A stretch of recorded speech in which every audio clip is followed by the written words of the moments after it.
வணக்கம் நண்பா. இது உங்கள் ரெஸ்லிங் ஃபேமிலி 2.0. இன்னைக்கு வீடியோல பார்க்க போறதுன்னா, ரெசல்மேனியா 40ல நம்மளுடைய ரோமனுக்கும், நம்மளுடைய கோடிக்கும் அன்டிஸ்பியூட்டட் யுனிவர்சல் சாம்பியன்ஷிப் மேட்ச் இருக்கும். ஆனா, இந்த மேட்ச்ல நம்மளுடைய கோடிய வின் பண்ண வச்சே ஆகணும் அப்படிங்கிற மாரி WWE சொல்றாங்க. அதே மாரி ஃபேன்ஸும் ரோமன் சாம்பியனா இருந்ததெல்லாம் போதும். அவர் இருந்து கலட்டினதெல்லாம் போதும். எங்களுக்கு வந்து நியூ சாம்பியன் தேவை. அதாவது கோடிய வந்து நியூ சாம்பியனா ஆக்குங்க அப்படிங்கிற மாரி ஃபேன்ஸும் இப்ப அதிகமா கேட்கறாங்க. அதுக்காக நம்மளுடைய WWE வந்து என்ன பண்ணியிருக்காங்கன்னா, ஒரு மிகப்பெரிய ஒரு பிளான போட்டு வச்சிருக்காங்க. அதாவது ரோமன் உன்னோட கதை அவ்வளதான். இனிமே எங்களுக்கு நீ சாம்பியனா தேவையில்ல அப்படிங்கிற மாரி நம்மளுடைய WWE எதுவும் டிசைட் பண்ணிட்டாங்களா என்னன்னு தெரியல. அதுக்காக அந்த ரெசல்மேனியா 40ல நம்மளுடைய WWE ஒரு சூப்பர் ஸ்டார ரிட்டர்ன் கொண்டு வர போறாங்களாம். ஆனா, இதுல ரிட்டர்ன் கொண்டு வர போறாங்க அப்படிங்கிறத விட, நம்ம என்ன நினைச்சோம் அப்படின்னா, அதாவது ராக் ரிட்டர்ன் வந்துட்டாரு. ராக் ரிட்டர்ன் வந்து நம்மளுடைய ரோமன் ரெயின்ஸ அட்டாக் பண்ணுவாரு. அட்டாக் பண்ணி ரோமனுக்கு எதிரா தான் ராக்கே நிப்பாரு அப்படின்னு பார்த்தோம். ஆனா, இங்க ட்விஸ்டே வேற மாரி ஆயிருச்சு. சில சில சம்பவங்கள்லாம் நடந்ததுனால நம்மளுடைய WWE அந்த ஒட்டுமொத்த பிளானையும் சேஞ்ச் பண்ணிட்டு, நம்மளுடைய கோடிக்கும் நம்மளுடைய ரோமனுக்கும் மேட்ச ஃபிக்ஸ் பண்ணிட்டாங்க. இந்த மேட்ச்லயும் நம்மளுடைய கோடிய கண்டிப்பா வின் பண்ண வச்சே ஆகணும் அப்படிங்கிற ஒரு மிகப்பெரிய ஒரு குறிக்கோள நம்ம WWE இருக்காங்களாம். எப்படியோ ராக் இருக்கனால ரோமன் ரெயின்ஸ்க்கு ஒரு பக்கபலமா ராக் இருக்கனால, கண்டிப்பா நம்மளுடைய கோடிய வின் பண்ண வைக்க முடியாது. ஏன்னா, சோலோ வந்து ரோமன் ரெயின்ஸ் கூட இருக்கிறப்பயே கரெக்ட்டா நம்மளுடைய ரோமன் ரெயின்ஸ் வந்து பீட் பண்ண முடியல. இப்ப ராக் வேற இருக்கான். அவனால கண்டிப்பா நம்ம ரோமன் ரெயின்ஸ பீட் பண்ணவே முடியாது அப்படிங்கிறதுனால, நம்மளுடைய WWE ஒரு மிகப்பெரிய ஒரு சூப்பர் ஸ்டார நம்மளுடைய WWE ரெசல்மேனியா 40க்கு ரிட்டர்ன் இறக்க போறாங்களாம். அதுவும் ரோமன் விசஸ் கோடி மேட்ச்ல இறக்க போறாங்களாம். அந்த சூப்பர் ஸ்டார் யாரு அப்புட்னா, வேற யாருமே இல்ல. நம்மளுடைய 16 டைம் வேர்ல்ட் சாம்பியனான நம்மளுடைய ஜான் சீனா தான்.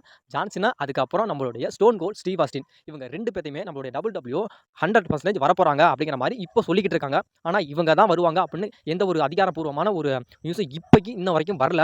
ஆனா, நம்மளுடைய கோடிய வந்து நம்மளுடைய ராக் வந்து அட்டாக் பண்ணியிருப்பார். அட்டாக் பண்ணியிருப்ப கூட அங்க ஒரு ட்ரக் இருக்கும். ட்ரக்ல இருக்கப்ப அதாவது நம்மளுடைய ஸ்டோன் கோல்ட் ஃபோட்டோவும், நம்மளுடைய ஜான் சீனா ஃபோட்டோவும் இருக்கும். அந்த ஃபோட்டோல கூட நம்மளுடைய ராக் கேட்பாரு. நம்மளுடைய கோடிய புடிச்சுக்கிட்டு, இவங்க தான் உங்கள என்ன கேட்பாரு அப்படின்னா, இவங்க தான் உங்களோட சூப்பர் ஹீரோவா? இவங்க தான் உன்ன காப்பாத்துவாங்களா? அப்படிங்கிற மாரி கேட்பாரு. ஆனாலும் இதனால கூட வச்சு பார்க்குறப்ப, கண்டிப்பா இவங்க 2 பேரும் அதாவது ஸ்டோன் கோல்டும் சரி, நம்மளுடைய ஜான் சீனாவும் சரி, கண்டிப்பா ரெசல்மேனியா 40ல ரோமன் கோடி மேட்ச்ல கண்டிப்பா வருவாங்க. அப்படின்னு இப்போ ஒரு நியூஸ் போய்க்கிட்டு இருக்கு. எதுக்காக நம்மளுடைய ஸ்டோன் கோல்டையும், நம்மளுடைய ஜான் சீனாவையும் ரோமன் ரெயின்ஸ் விசஸ் கோடி மேட்ச்ல இறக்குறாங்க அப்படின்னா, அதுக்கான பதிலே நான் சொல்லிட்டேன். ஏன்னா, நம்மளுடைய சோலோ சிக்கா வந்து நம்மளுடைய ரோமன் ரெயின்ஸ் கூட இருக்கிறப்ப நம்மளுடைய ரோமனை வின் பண்ண வைக்க முடியாது. அதாவது ரோமன் ரெயின்ஸால தோற்கடிக்க முடியல. இப்போ ராக் இருக்கனால கண்டிப்பா அது முடியாது அப்படிங்கிறதுக்காக தான் நம்மளுடைய ஸ்டோன் கோல்டையும், நம்மளுடைய ஜான் சீனாவையும் இறக்குறாங்க. இது இல்லாம நம்மளுடைய ஜான் சீனாவுக்கும் சரி, நம்மளுடைய ராக்குக்கும் ஒரு மிகப்பெரிய ஒரு கான்ட்ரோவர்ஷியல் இருக்கு. அதாவது ரெசல்மேனியா 29ல நம்மளுடைய ராக்க கிளீனா பீட் பண்ணது யாரு அப்படின்னா, நம்மளுடைய ஜான் சீனா. அது இல்லாம நம்மளுடைய ஸ்டோன் கோல்டுக்கும், நம்மளுடைய ராக்குக்கும் ஒரு மிகப்பெரிய ஒரு பகை இருக்கா அப்படின்னு கேட்டா, கண்டிப்பா இருக்கு. ஏன்னா 2 பேருமே ஒரு மிகப்பெரிய ஒரு வில்லத்தனத்த பக்காவா கரெக்ட்டா பண்றது யாருன்னா, இவங்க 2 பேரும் தான். அதனால நம்மளுடைய ராக்க எதிர்கொள்றதுக்கு ஒரு கரெக்ட்டான ஆள் அப்படின்னா, அது யாருன்னா நம்மளுடைய ஸ்டோன் கோல்டும், நம்மளுடைய ஜான் சீனாவும் தான். இது இல்லாம இந்த போஸ்டர பார்த்தீங்கன்னா, அதாவது இந்த ஃபோட்டோ பார்த்தீங்கன்னா உங்களுக்கே தெரியும். அதாவது கோடி சைடு வந்து நம்மளுடைய கோடி, செத் ரோலின்ஸ், நம்மளுடைய ஜான் சீனா, நம்மளுடைய ஸ்டோன் கோல்ட், அதுக்கப்புறம் நம்மளுடைய ஜே உசோ. அதுவும் ஜே உசோ இருக்காரு. அதுல வந்து நம்மளுடைய ஜிம்மி உசோ இருக்காரு. அதாவது இந்த மேட்ச் அதாவது இந்த நம்மளுடைய பிரதர் விசஸ் பிரதர் மேட்ச் முடிஞ்சதுக்கப்புறம் நம்மளுடைய ஜிம்மி கூட நம்மளுடைய சோலோ கூட ஒரு டீம் அப் பண்ற மாரி இருக்குது இந்த ஃபோட்டோல. இங்கிட்டு வந்து நம்மளுடைய ராக் இருக்காரு. நம்மளுடைய ரோமன் ரெயின்ஸ் இருக்காரு. நம்மளுடைய அப்புறம் நம்ம பால் ஹேமன் நம்மளுடைய சோலோ இருக்காங்க. இதுல மிகப்பெரிய ஒரு ட்விஸ்ட் என்ன அப்படின்னா, நம்மளுடைய கோடிய வந்து கோடிக்கு கோடி வந்து நம்மளுடைய ரோமன் ரெயின்ஸ பார்த்துக்குவாரு. நம்மளுடைய செத்ரோன்ஸ் வந்து நம்மளுடைய ட்ரூ மேக்கினர் பார்த்துக்குவாரு. அதுக்கப்புறம் நம்மளுடைய ஸ்டோன் கோல்ட வந்து நம்மளுடைய ராக் பார்த்துக்குவாரு. நம்மளுடைய ஜான் சீனா வந்து நம்மளுடைய சோலோ சிக்கா பார்த்துக்குவாரு. ஏன்னா, இது வந்து ஒரு ரெசல்மேனியா 40ல நம்ம ரோமனுக்கும் கோடிக்கும் நடக்க போகுதுல.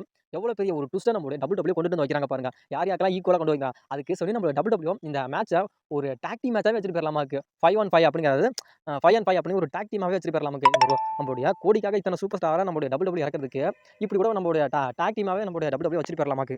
நம்மளோட கோடிக்காக இவ்வளவு விஷயத்த WWE பண்றதுனால, கண்டிப்பா ரெசல்மேனியா 40ல நியூ அன்டிஸ்பியூட்டட் யுனிவர்சல் சாம்பியனா கோடி ஆயிருவாரோ அப்படிங்கிற ஒரு மிகப்பெரிய ஒரு தாட் இப்போ போய்க்கிட்டு இருக்கு. அதே மாரி நம்மளுடைய இந்த மேட்ச்ல ரோமனுக்கும் நம்மளுடைய கோடிக்கும் நடக்க போற மேட்ச்ல திடீர்னு நம்மளுடைய ராக்கே நம்மளுடைய ரோமன் ரெயின்ஸ் அட்டாக் பண்ணிட்டாரு அப்படின்னா, ஃபேன்ஸ் யாரும் கண்டிப்பா ஏத்துக்க மாட்டாங்க. அப்படி ஏத்துக்க மாட்டாங்க அப்படின்னா, ஏன்னா இந்த மேட்ச்ல நம்மளுடைய ஸ்டோன் கோல்டையும், நம்மளுடைய ஜான் சீனாவும் நம்மளுடைய WWE இறக்குறாங்க.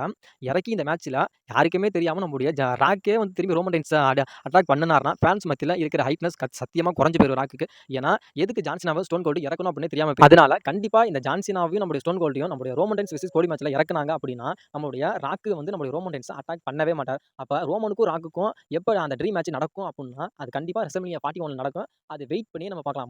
நம்ம ரெசல்மேனியா 40ல நம்மளோட ரோமன் ரெயின்ஸ்க்கும் நம்மளுடைய கோடிக்கும் மேட்ச் நடக்க போகுது. இந்த மேட்ச்ல ஃபர்ஸ்ட் யார் வின் பண்ணுவாங்க அப்படின்னு பார்க்கலாம். அதுக்கப்புறம் ரெசல்மேனியா 41ல நம்மளுடைய ராக்குக்கும் ரோமனுக்கும் அந்த ட்ரீம் மேட்ச் நடக்குமா அப்படிங்கிறத நம்ம அதுக்கப்புறம் யோசிச்சுக்கலாம். சரிங்களா? வீடியோ பிடிச்சிருந்துச்சுன்னா வீடியோக்கு ஒரு லைக் பண்ணிட்டு நம்ம சேனலை மறக்காம சப்ஸ்கிரைப் பண்ணுங்க நண்பா. ரெஸ்லிங் பார்க்குற ஃபேன்ஸ் இந்த சேனலை கொஞ்சம் மோட்டிவேஷன் பண்ணுங்க நண்பா.